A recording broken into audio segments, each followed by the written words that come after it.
All right, good morning. My name's Harry Wingo. We're about to get started with this panel, Artificial Intelligence, Machine Learning for Cybersecurity. So we have a really good lineup, and what we're going to cover is how does AI apply for cybersecurity. Just real quick, I'm Harry Wingo from the National Defense University. Been there 5 years. I'm at the College of Information and Cyberspace. So the thing to remember about my college at the National Defense University at Fort McNair is we belong to the J7, Chairman of the Joint Chiefs of Staff, so we're different as a university in that we are training strategic leaders, both from the United States, Five Eye partners, allies, and friends around the world. And so what we do is cover the strategic and right about now, great power, competitor aspects of the information lever of national power. Right? So it's an honor. I'm humbled to be here as a moderator, but let's jump in to this amazing panel that we have to cover the issue of AI and cybersecurity. And so to my left, first off, we have Mr. David McGrew, doctor in physics from Michigan State, and he is with Cisco. He's a Cisco fellow. David covers cybersecurity research and development, great background on actually designing solutions, strong on applied cryptography, authenticated encryption, encrypted voice and comms. He's got solutions that he's responsible for that are in widespread use. He also covered standards, and he's a pioneer in encrypted traffic analysis. So Dr. McGrew, David, thanks for being here. Thank you. Next we have Dr. Matt Gaston. He's director of the Software Engineering Institute at Carnegie Mellon University, and specifically the director of SEI's Emerging Technology Center, and he's been the lead there since 2011. He has prior private sector roles at Viz, which is part of General Dynamics, and during that time, he's played an advisory role for the Sandia National Labs, but also for Dr. Gaston. He had an innovation role at National Security Agency, so at NSA. He's got a Bachelor in Science from Notre Dame in mathematics, Master's Science and PhD from the University of Maryland, Baltimore College, so he knows a lot about Baltimore in the area and a lot about AI. And last but not least, of course, we have Jeff Worthington with CrowdStrike. He's executive public sector strategist at CrowdStrike. He is former JSOC CIO. That's high speed. And Jeff has covered many roles, served the nation for over 30 years, from Foxhole to the White House. And he wanted me to underscore that he had something called Project Ridgeway. I'm sure you'll tell us about that. Yeah, we'll talk at about the 18th Airborne Corps. So right now, we're going to just jump in, but please join me in a round of applause for this awesome panel. So how we're going to do this is we'll start off. Each speaker is going to give a couple minutes about their perspective, some key points they want to make, maybe more about their background. And then I've got 3 questions I'm going to ask. And then we're going to go into questions from the audience and make sure we have time to hear from you and have a dialogue. So starting off, Jeff, if you want to, and we'll just go down the line. Thanks. Start this way? Great. Yeah, my name is Jeff Worthington, as Harry introduced. I really appreciate everybody coming out and listening to us talk about the importance of AI inside cybersecurity, but I think more importantly, the importance of AI for our national defense. I think it's extremely important. I am the only one that went to 3 colleges just to graduate once on this panel, I think, and do not have a PhD. But I think that that my experience in the DoD over the past 30 years has certainly given me an appreciation and understanding for why it is so important. You know, why is AI important in cybersecurity? I'm going to give you 3 reasons, my standpoint. One is the adversary is winning.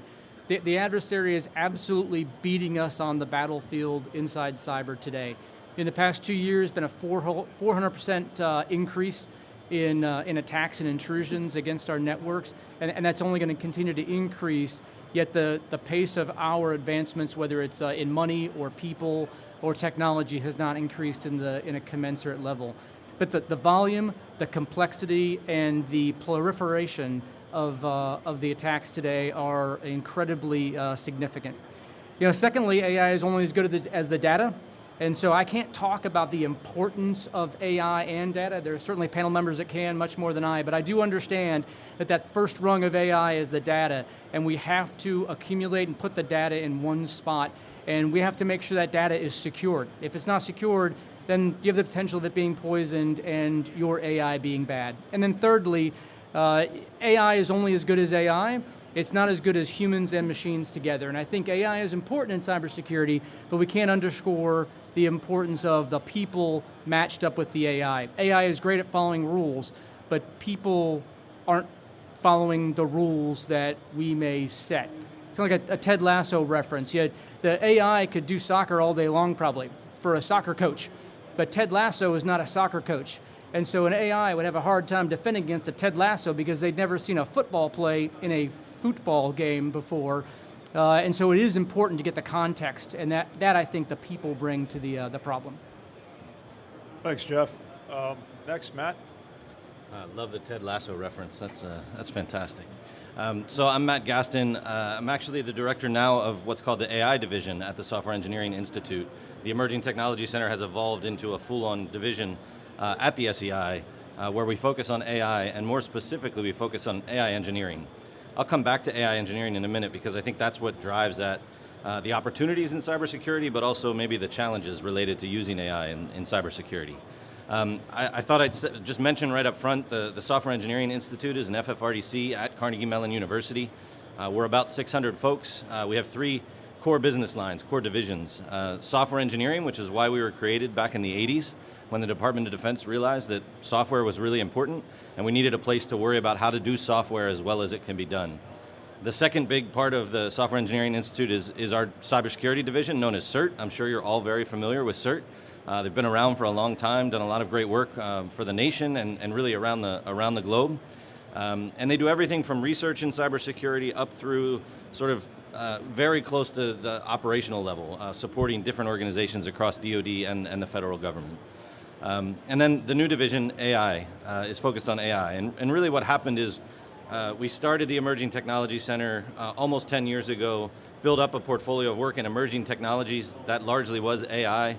And when we realized how important AI was going to be to the future mission, to the future fight, we saw the demand to create an AI division at the Software Engineering Institute. I mentioned our focus is on AI engineering. So we don't really chase capabilities. We're not worried about how to build a prototype or how to show a cool thing with an AI system, but rather how to build those systems as well as they can be built, much like the reason the software engineering was created in the first place. And so in AI engineering, we focus on 3 different pillars that came out of a workshop from about 2.5 years ago. It was a workshop called AI Engineering for Defense and National Security, so my context is always defense and national security. And the 3 pillars are scale, scalable AI, robust and secure AI, and human-centered AI. And that actually gets to Jeff's point that he made. So scalable AI is about scaling to the size, speed, and complexity of mission, but also scaling across the enterprise, and in many cases scaling down to the form factor where you have to apply a particular technology or technique. Robust and secure is exactly what it says. It's test and evaluation. How do we know these systems are working? There are interesting vulnerabilities that maybe Harry will ask me about at some point when it comes to AI systems that I can get into later on. And then the last one, human-centered AI. AI systems need to be built in the context of the people that will use them. And to Jeff's point, they're even better when it's a human and machine team, a human and AI team. I have a really great example of that, but I'll save that maybe for a comment later. Thanks, Harry. All right, thank you, Matt. David? Thank you, Harry. I'm really glad to be here today. So I'm going to try to be opinionated because we have a limited amount of time. So I totally agree with Jeff. It's all about the data, right? When you start thinking about artificial intelligence, you should think about, the classic data hierarchy in AI is, there's raw data, and then there's information above that, right? You can turn data into something more structured, information. Then you can turn that into knowledge. And if you're really super lucky, eventually you'll get to wisdom that you can extract out of the knowledge. So artificial intelligence is a way that we can deal with the massive amounts of data that we're getting off of sensors and the other systems that we're interested in. It's a way to turn that data into some kind of knowledge. I think that's the best way to think about it. And personally, I'm a little bit suspicious when somebody starts talking to me about artificial intelligence or machine learning and they want to talk about algorithms and they don't want to start talking about the data. Because in my experience, it's hard to get good data. It's hard to get data that's clean and accurate and has decent labels associated with it if you wanted to do supervised learning, for example. So I always start thinking about the data. And to relate it to cybersecurity, the cybersecurity framework, it starts out with, we need to discover everything that we're defending. We need to be able to inventory what we're trying to defend. We need to understand the machines and users, and we need to understand their vulnerabilities. We need to, how does the cybersecurity framework put it? It's, discover, protect, and detect, something like that, right? Those three first stages of the cybersecurity framework are where AI really shines, right? Because there's huge volumes of data we need to sift through to actually achieve those goals, and AI is like the best way to do that. Thank you. I'd like to come into our first question, and whoever wants to hop in first on this one. So you hear a lot about artificial intelligence, machine learning. This is happening very quickly. Of course, this is a matter of strategic concern for the nation and our allies and friends. And you heard some reference to how fast one of our great power competitors, China, is going on this. It should be no surprise that Russia, for example, is also going very fast. So what I'd like to ask each of you is, what are your thoughts on what are the top opportunities for using AI for cybersecurity, and also what are the top challenges that come with it? Okay. So one of the opportunities that we see, at least inside CrowdStrike, is our ability to look through the haystack of needles for the needle that you want. So it's that volume of data. You get so much data in there. And the ability to correlate and understand all of that, to find that needle that you're looking for, there is a lot of opportunity there. If you see yourself and you know yourself. If you don't see yourself and see your network, then you can't collect the data that you need, and you can't find the haystack or the needle that you're looking for. One of the challenges that we face, though, and right now I will not say that we see, there is no evidence that I know of in the research I've done to demonstrate that state actors or non-state actors are using AI in their adversarial attacks or their attempts at intrusions. But there certainly is a challenge there if we have to start fighting against AI, because certainly they will start using it at some point. And if we're not prepared to defend against the use of AI, then it'll be much more difficult to defend against that. Thanks. So if I could chime in, let me focus on a challenge and an opportunity, right, depending on how you look at it. So, I want to start from the data. So a lot of organizations, have like challenges collecting and storing data, and in particular, analyzing data. The fact that you collect the data at some point and it's sitting on a drive somewhere doesn't mean that you can analyze it when you need it, right? If it's not indexed, if it's not available, or if it's in a format that's inaccessible. And another really, a big challenge and a big opportunity around data is the presence of silos, right? It's very common for example, maybe you're doing server log monitoring, and you've got end host monitoring, and you've got cloud monitoring, and you've got network monitoring. And each of these things are distinct, right? Maybe distinct organizations, maybe distinct information systems, but they're siloed. And the big opportunities going forward are going to be analyzing all this data together so you can tell, hey, wait a minute, this server was compromised. Who was accessing it? What host? What network activity was on that server? It's the the cross-domain, cross-silo opportunities that I think are going to be really rewarding going forward. And David, I assume standards would probably be part of that. It's be important. I'm sure a lot of you are thinking about cloud and I look forward to questions about that. But thanks for those thoughts. And Matt, I know on the AI side, anything you want to emphasize on the artificial intelligence aspects for challenges and opportunities here? Well, I think I'll just emphasize what Jeff and David have the point they've made, which is the data is critically important. That's also where you have the opportunities to apply AI and machine learning. But remember, I'm an AI person, I'm an AI optimist. AI is not magic. There is no magic to it. This machine learning stuff is not magic, it's really math. And it doesn't apply in every situation, but where you have data, where you have really good data, or where, better yet, you can instrument your systems to produce data, where you can ask questions and form the right problems, that's when you can then look at AI as a possible solution.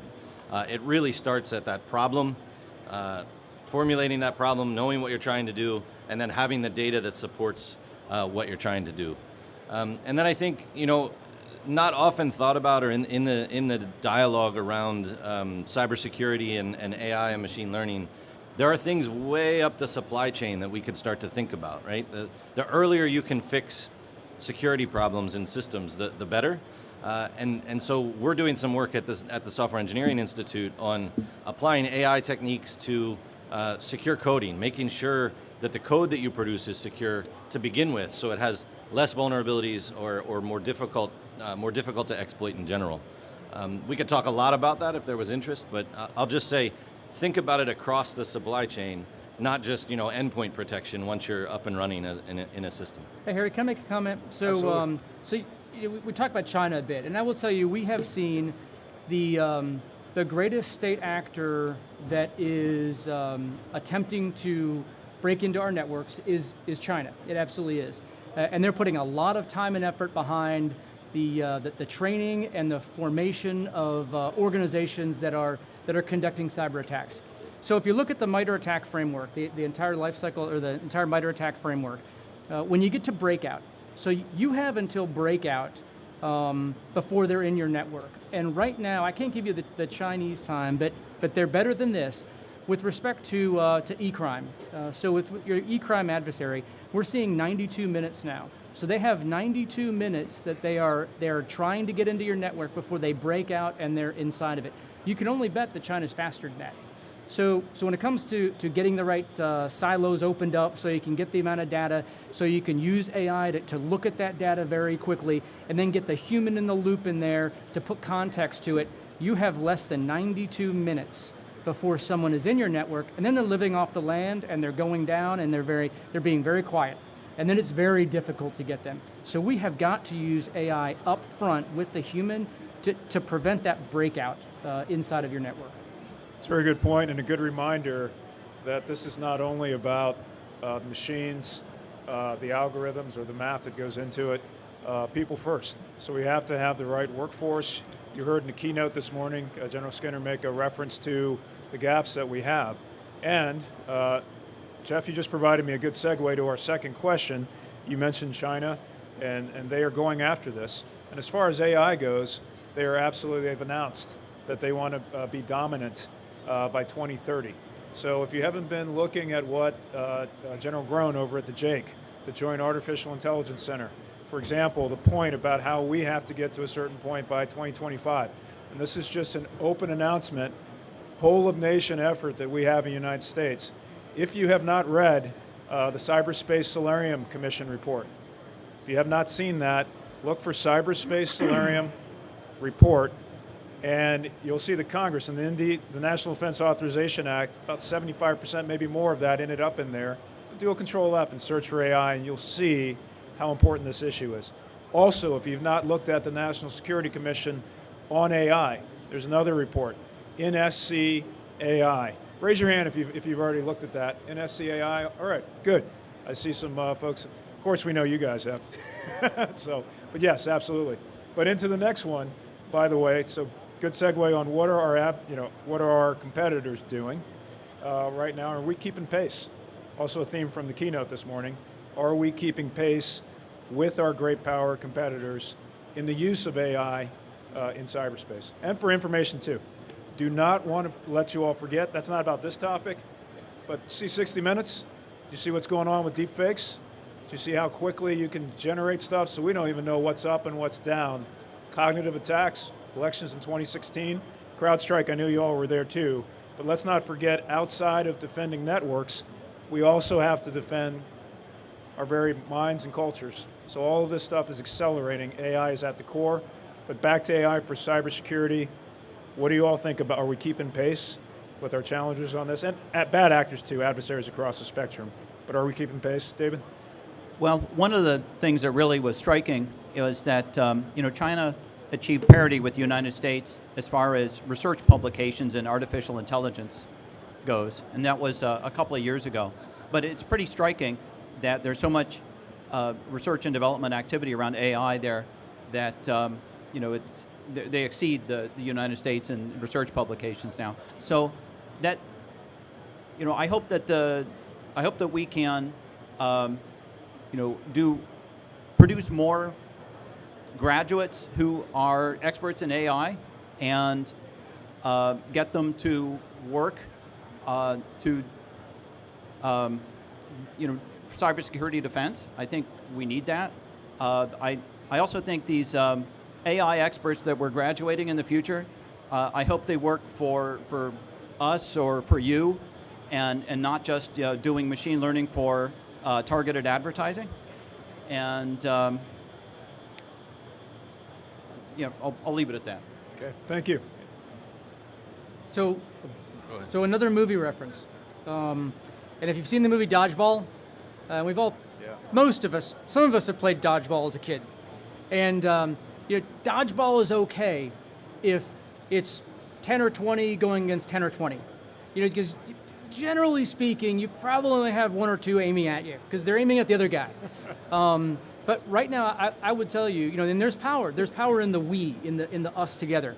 But right now, I feel like sometimes we're playing dodgeball with 2 or 3 players going against 20 or 30, and you can't defend against 3 balls coming at you from this direction and then one coming off from the side because someone didn't follow the rules, and they banked it off the wall because that's not the rule in cyberspace.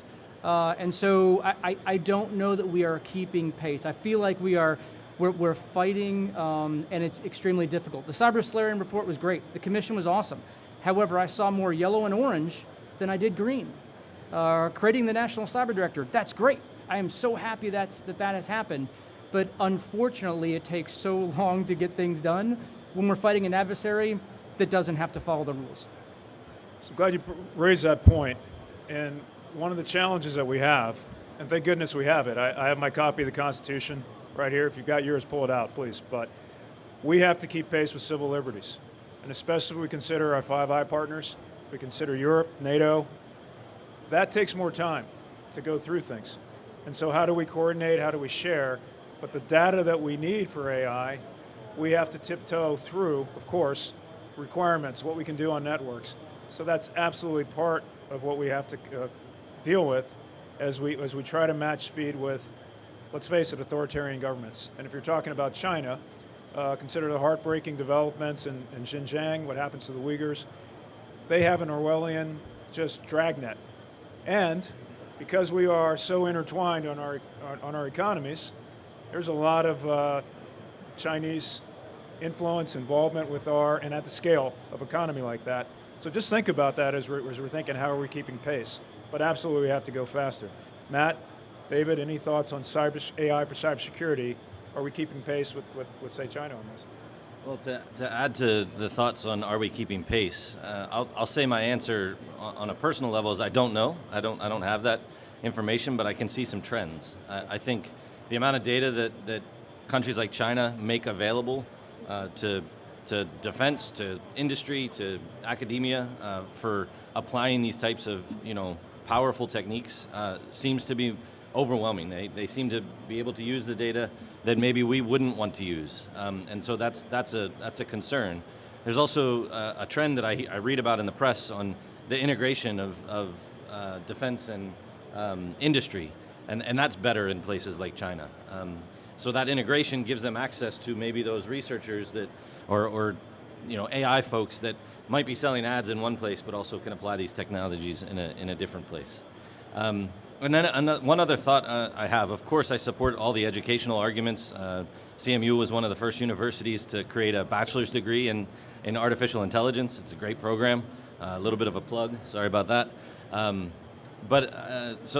support all of the education concerns and really would love to see AI and computational thinking built into even our K-12 education. I know that's a longer game, but I think it's time. It's such a central part of society today.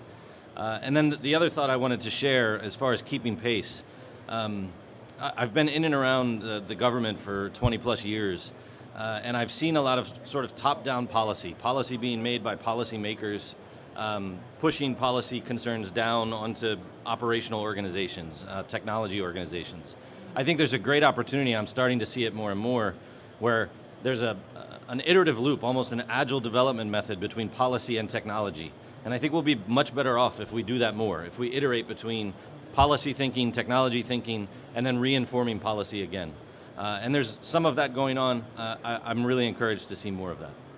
Thanks, Matt. And also on the getting more workforce development happening early, if you don't know about Gen Cyber, I think sometimes I mix it up, Gen Cyber. I think it's Gen, like for generation, but just Gen Cyber. I see a nod in the audience. I have 3 daughters. I call them my sheroes.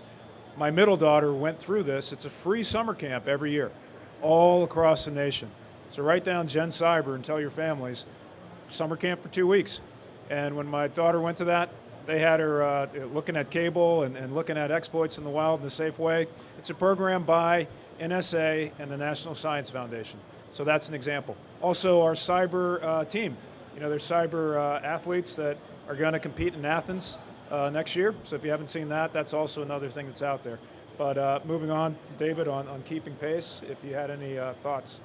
So another way to think about it, besides keeping pace, is there's an asymmetry in the relationship between the United States and some of its competitors on the global scale. And the United States, we have a huge economy that's very open. We have a lot of very open information systems, and that makes us more vulnerable, right? They're bigger vulnerability surface, bigger attack surface, and but then there's some strengths too. So we're not an autocracy.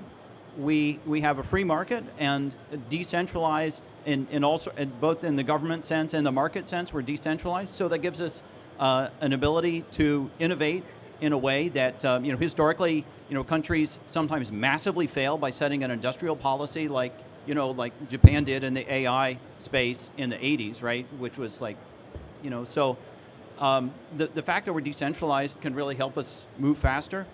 And another aspect of the strength is if you look at the top AI researchers, something like 80 out of 100 of those top researchers are in the U.S., but we're not actually originally from the U.S. And I don't know the actual numbers on what percentage are from outside the U.S., but the thing is that our university system attracts the best and brightest, and so that's a real strength for us. It's not just us versus them. It's open. Anybody in the world who wants to, who's able to participate in that, that we do have strengths in that space. That's a really good point. And innovation was a theme. It's a theme for this conference. And when at Cisco, I think of Marty Roche. So, right around this area, invented Snort, and then had a part you could pay for, SourceFire. Was looking to sell it somewhere else, and we kind of said, maybe we could sell it to a U.S. company, but you guys scooped up Marty, and what was golden was his team.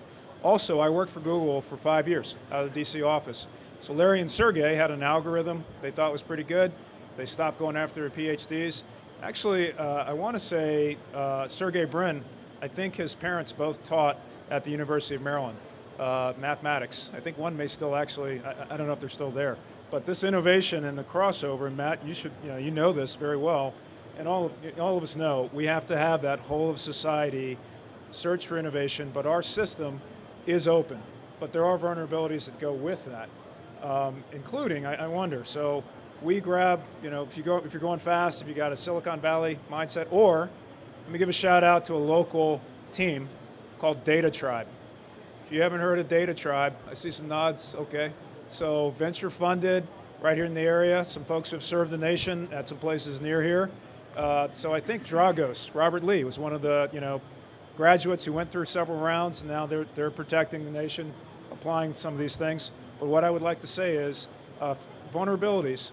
If we're getting the data is one thing, but the algorithms and the ecosystem from which we make these solutions, are there any vulnerabilities? Are there things that go in at this level? I mean, just that people need to understand, and someone already said, it's not magic. Artificial intelligence is not magic. It will be, though, because remember, if you have not looked at what DARPA is doing on its next generation, third wave AI, that's something to keep an eye on. But short of that, what are vulnerabilities that people should really keep in mind on the AI that we have right now to apply for cybersecurity? Any cautionary notes? So I'll be the first to mention in artificial intelligence and machine learning, there's something called a data poisoning attack, and the idea is that an attacker who understands what you're doing can give you data samples that poison your data. And a great example of this vulnerability would be, suppose you're doing malware analysis in a sandbox and you're generating lots of data. So your adversary could poison your data just by putting out some of their malware tweaked in a certain way to fool you, right? So data poisoning isn't just about like the data your adversary hacks into your database. It could be through the natural interaction you have collecting data about your adversary. So there's a number of tricks. I should turn it over to Matt to talk about the defensive end of things, right? But there's some, a bag of tricks that can be applied to detect data poisoning attacks. So to start from data poisoning attacks, there's a really great taxonomy on AI vulnerabilities, really modern machine learning vulnerabilities, from John Beeler, who's the Director of Science and Technology at ODNI. He talks about systems, AI, ML systems that learn the wrong thing, do the wrong thing, or reveal the wrong thing. And these are all well-known, well-studied in the academic literature, and even seen in some real systems. The learn the wrong thing is that data poisoning attack that David was talking about. David talked about a malware example. A famous example is putting a sticker on a stop sign, labeling it in the data set as a speed limit sign, and then fooling an autonomous vehicle that a stop sign is a speed limit sign. That's a data poisoning attack. That's where you have to have techniques for understanding what's in your data, for identifying these types of things. So that's learn the wrong thing. Do the wrong thing is at inference time. You have a model that's been trained, you're confident in its training and the data set that was used, but it can still be manipulated at inference time. These are typically called adversarial examples. I think the word adversarial there causes some challenges to thinking through this, but that's what they're called in the literature. And these are ideas where you can manipulate an image or a piece of malware. I recently read a paper where someone was doing this with malware, adding opcodes to malware to obfuscate a detector. But the idea in think computer vision here is I can fuzz an image a little bit that's not perceptible to a human, but that will then fool a computer vision system, a facial recognition system. We've actually seen it with physically realizable capabilities, like there's a famous paper from a professor at CMU named Luyo Bauer, where he 3D printed eyeglasses that could completely fool a facial recognition system, and not only fool that facial recognition system, but get that system to identify me as David. That specifically, that I could get glasses to put on my face that would have the system think I'm David. And then that last one is reveal the wrong information. And I think this one is particularly important in cybersecurity, as you think about starting to apply AI and machine learning. So reveal the wrong thing is once I've got a model and I put it out there in the world, it can be probed to reveal information about what algorithm was used to train it and the data behind it. And it's actually good enough where if you probe the classification boundary enough, you can almost recreate, say, a face from the data set that was used to create a facial recognition system. I'm only using facial recognition because I feel like we can all wrap our heads easily around it as we look at each other's faces. But this applies in all kinds of different things. High dimensional data sets, different ideas around spectrum, and I already mentioned things like malware and NetFlow, and even in those applications. So before we go to Jeff, I want everybody to get ready. We're about to move to that part where we have participation. So when we get to the questions, if you could come up to the mic, if you'd be willing to do that. and then just make sure that you say your name, and then where you're from, and then it's a quick question for our folks here on the panel. And Jeff, on vulnerabilities. Yeah, Harry, I read an article the other day, and I really forget who wrote it. I'm gonna have to look it up again. But he made me think about where our attack surface is. So for years now, our attack surface, our vulnerabilities is in our code. We look for code vulnerabilities. We look for where we can break in using code.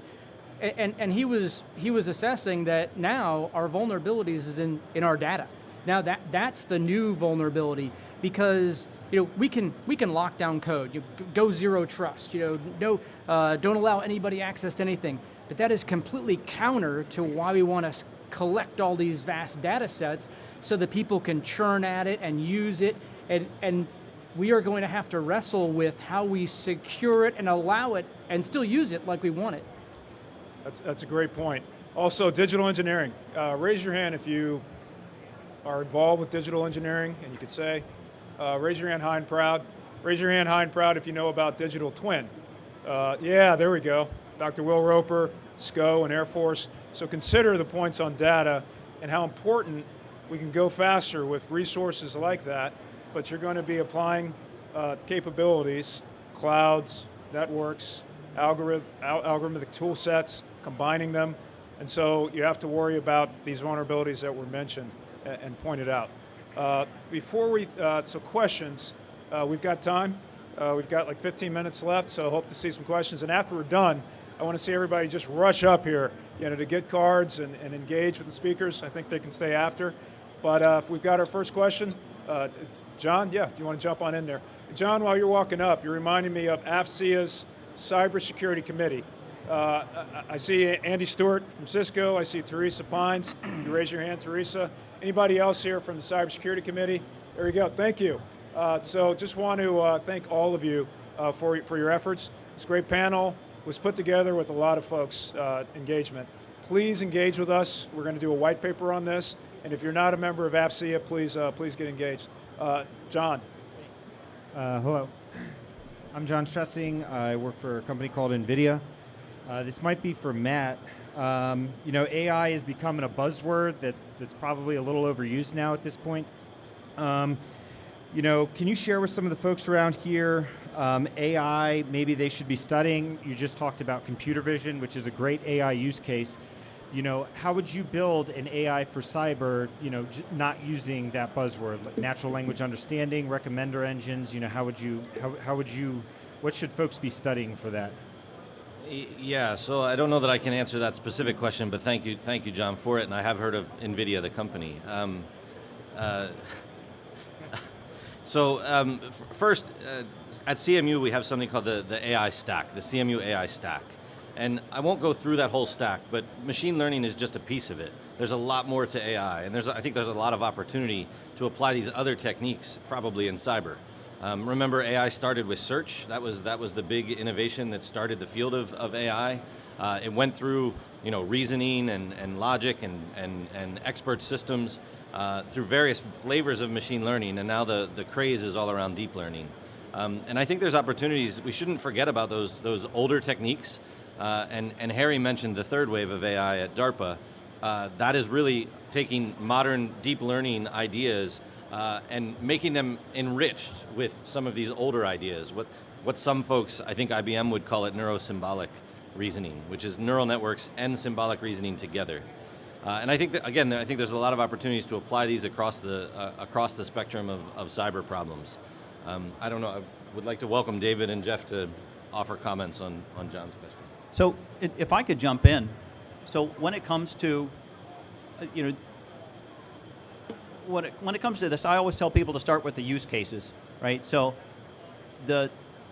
say we have a data set and we have, we have, end host data, and we want to, find out what's vulnerable and who might be compromised, and right? But there needs to be like more detailed use cases around that. Like we need to know, are we trying to detect a specific thing? Like, are we, like command and control communication, or, I'm sorry, I'm not an end host expert, so I picked the wrong example. But it all comes down to use cases. And so, given a use case, a data science expert can figure out, okay, can we answer this question? And if so, what's the right algorithm to use? But if you don't start with the use case, you're going to end up with some data scientist, floundering around doing interesting things that seem really intriguing, but don't actually go anywhere. So on that point on use cases, the hits keep coming, right? You just read it in the papers, all the things we're seeing. Ransomware attacks are hitting hospitals now, very serious business. Colonial Pipeline, solar winds, so it just seems to be nonstop. I know we've got some questions about some of those use cases. By the way, on a use case, we have exercises, we have TTX, a lot of great stuff, some that happens behind walls, but if you're not familiar with Jack Voltaic, Army Cyber Institute, FC has supported this effort. Jack Voltaic just had 3.0, but what they do, I think Jack Voltaic 2.0 was in Houston, recently happened near the East Coast. Red Hernandez, right? So plank owner, Army Cyber, he's retired now, but he's involved with this effort. That's an anchor in place where you can get involved with FC and find out about these things that are going, and you can inform, but also receive a lot of great information about how AI is being applied in concrete cases. Yes, our next question. And please, you can introduce yourself and thanks. Hi. Hello, Stephanie Chavez from Virginia Tech University. A couple of you have mentioned things about graduates that specialize in AI and moving them into the workforce, and I was wondering if you had thoughts on how we incentivize our young graduates, both at the undergraduate and graduate level, to pursue AI, I think David made the comment about not going to do like algorithms or advertising. How do we incentivize them from an academia perspective to pursue industry in support of some of these important areas in the defense sector? So incentivize is that's a difficult thing to fix. I mean, here in the government, we have a difficult time with incentivizing people to come work for the government to do this or to stay on with the government. But if we are talking, and it's very hard to hear you. I apologize. I have a fan blowing in my right ear over here, and I'm trying to hear the speaker. So the college students, the undergraduate, the graduate level students, how we incentivize them to come into this field, right? Okay.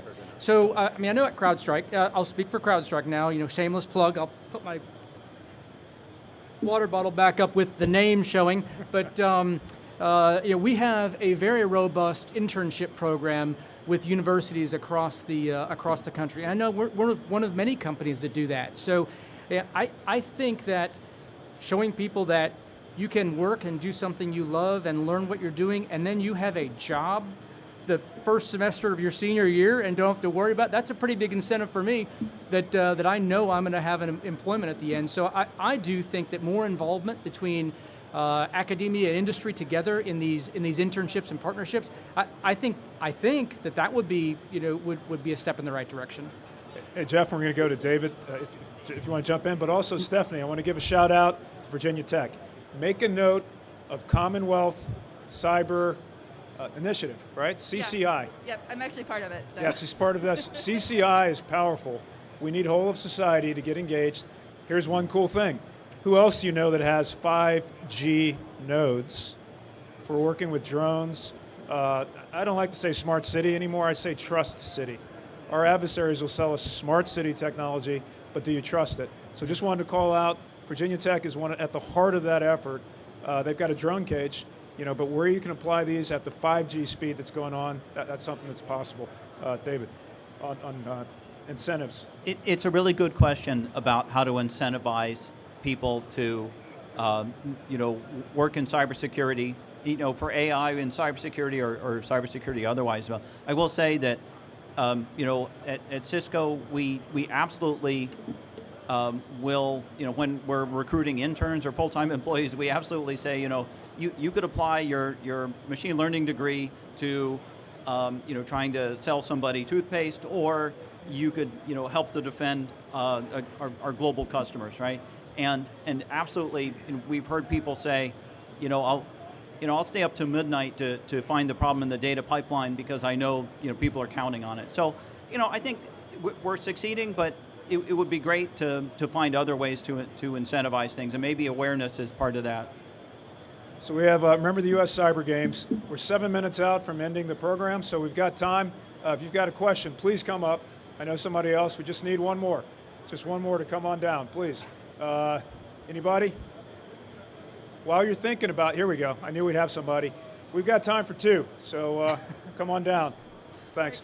Hi, my name is Gilda Jimenez. I'm from DISA. Oh, can you hear me better? Yes, and so Okay. if you introduce yourself briefly, and then Sorry. Hilda Jimenez from DISA. So one of the things I have been studying a little couple of months, I'm CIC master student. One of the things we're reviewing lately is artificial intelligence bias. How this information is being used by or is graded by men, and how different is the difference when you do it with women and different minorities. How can we fix this? And how can we study to fix this in the future? if you could say that one more time and just I'm sorry. Yes, how can we fix the problems with the algorithms when they are missing the bias, when we are missing this unconscious bias that we are using? So Joy Buolamwini, thank you. Anybody know that name? Joy Buolamwini, MIT, powerful PhD professor. After the George Floyd tragedy, I'm African American. Heartbroken she was years ago when she just couldn't be recognized because of skin tone and things that go along with certain immutable characteristics. And so that issue of bias, that's a great question, and I'm glad to hear it's coming from a professional at DISA.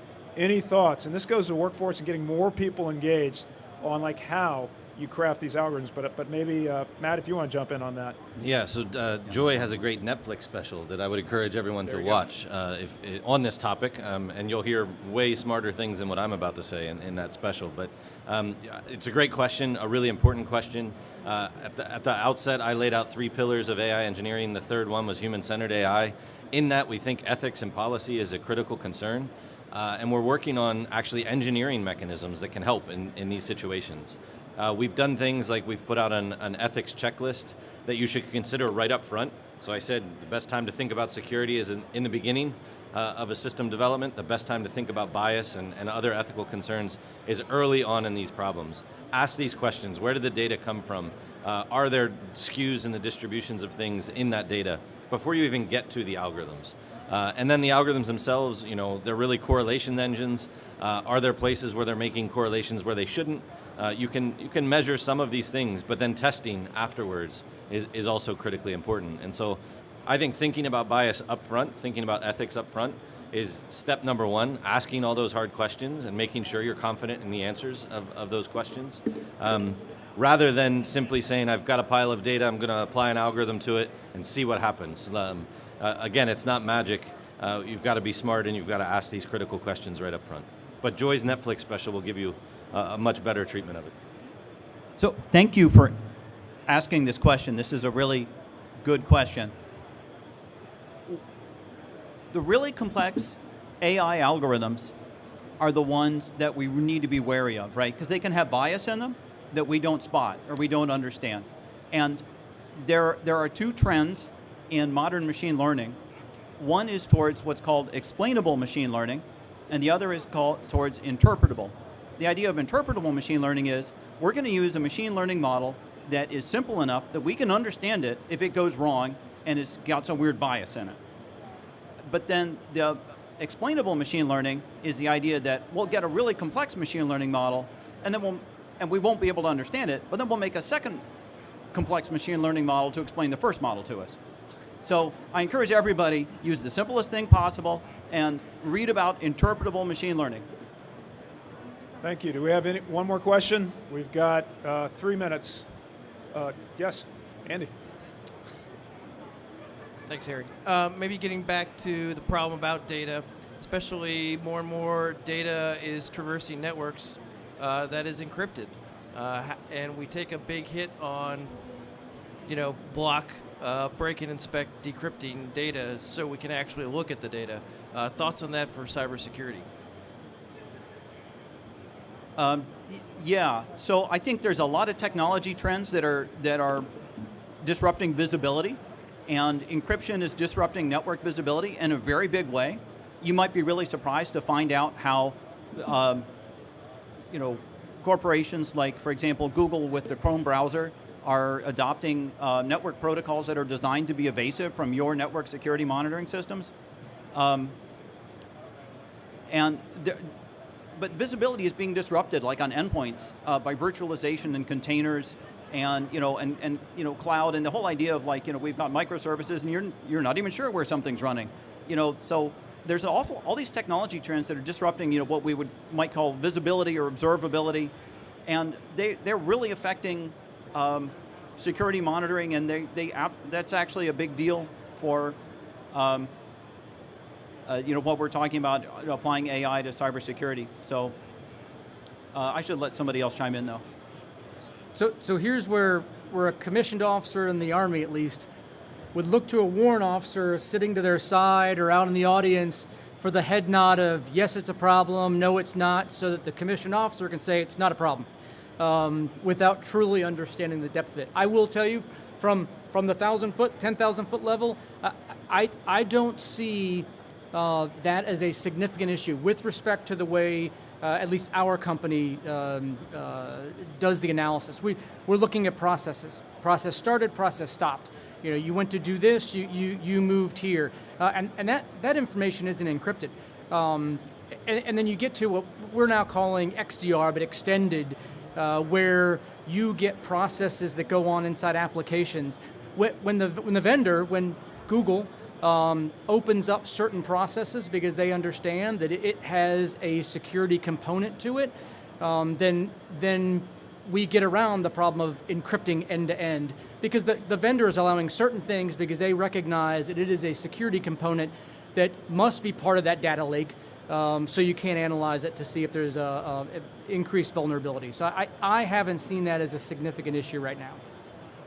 So wrapping up, great questions. We've talked about challenges, opportunities, keeping pace in the era of great power competition, and then also what vulnerabilities are out there. I'd also want to foot stomp. This is happening fast. David made a good point about making sure you look at use cases. If you want a good book to read, of course, the professor is going to tell you about a book. If you haven't seen Andy Greenberg's book, Sandworm, so consider Stuxnet, which you've seen in all the papers and writing, that was automated, done precision-like, ethical in the sense of how far it, tried to be narrow. But then you look at something like InDestroyer, or more widely known as Crash Override. So what happened? Ukraine, under the gun right now. You look at these cases, that's a book that's out there, and why do I like it also? You got the movie Dune coming out. So the APT teams, they referred to Sandworm. So Sandworm, like a big sandworm coming out of the desert, so that's there. The other one is 2034, Admiral Stavridis. Just the number 2034, that reminds us all that the clock is ticking. The clock is ticking. We will prevail. I've got my Constitution here. This is a kind of code in and of itself. Democracy is hard, so we got to make sure that we are also reminding ourselves, that what's at stake here. But we have to do it with the partnership that we have, and AFC is all about that. Being able to ethically share, ethically engage, as General Shea said. So please, at this point, remember to rush the stage right after this to talk to these superstars. But please join me in a round of applause for our speakers. Thank you, Harry. All right, this is where you rush the stage, please.